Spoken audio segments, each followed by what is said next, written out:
ದೀಪಾವಳಿ ನೋಡಿದ್ದೀರಾ? ಕಂಡಲ್ಲಿ ಹೋಗಿ ಕಂಡಲ್ಲಿ ಎಂತ ಹೇಳ್ತಾರೆ, ಅಕ್ಕಿಯಲ್ಲಿ ಮಾಡುದು ನೀವು, ಅಕ್ಕಿಯಲ್ಲಿ ಮಾಡುದು. ಎಲ್ಲಿ ಮಾಡೋದು ಅಂತನಾ? ಹಾ, ಅಕ್ಕಿ ಬೆಳೆದು ಎಲ್ಲಿ? ಊರಲ್ಲಿ ಎಲ್ಲಿ? ಲ್ಯಾಂಡ್ ಅಲ್ವಾ? ಹೌದು. ಲ್ಯಾಂಡ್ ಅಲ್ಲಿ ನಾವು ಹೋಗಿ ದೇವರಿಗೆ ಪೂಜೆ ಮಾಡ್ತೀವಿ. ದೇವರಿಗೆ ಪೂಜೆ ಮಾಡಿದ ನಂತರ ನಾವು ಎಲ್ಲಿ ಅಕ್ಕಿ ಮಾಡ್ತೀವಿ ಅಲ್ವಾ, ಅಲ್ಲಿ ಹೋಗಿ ಒಂದು ಕೊಕೊನಟ್ ಇದೆ ಗೊತ್ತುಂಟಾ? Leaves coconut. ಹಾ, ಕೊಕೊನಟ್ ಇರುತ್ತೆ ಗೊತ್ತುಂಟಾ? ಇದೆ ಫೈರ್ ಹಾಕಿ ನಾವು ಸ್ವಲ್ಪ ಲ್ಯಾಂಡ್ ಅಲ್ಲಿ ಬಜಿಲ್ ಇಡ್ತೀವಿ, ಸ್ವಲ್ಪ ತಿನ್ಲಿಕ್ಕೆ ಒಂದು ಬಜಿಲ್ ಇಡ್ತೀವಿ.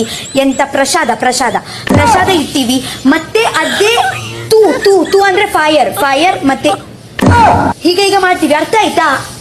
ಗೊತ್ತಾಯ್ತು. ಅದೇ ಗ್ರೀನ್ ಇರಲ್ಲ, ಬ್ರೌನ್ ಇರುತ್ತೆ. ಹೌದು, ಮುಳುಗಿರುತ್ತೆ. ಹಾ, ಅದೇ ಈಗ ಮಾಡಿ ಇಟ್ಟಿ, ಓ ಬಲರಾಮ ದೇವರು ನಮ್ಮ, ಓ ಬಲರಾಮ ಅಂತ ಹೇಳಿ ಕೂ ಅಂತ ಹೇಳುದು, ಮತ್ತೆ ಇಡುದು, ಕತ್ತಲಲ್ಲಿ ಹೋಗುದು.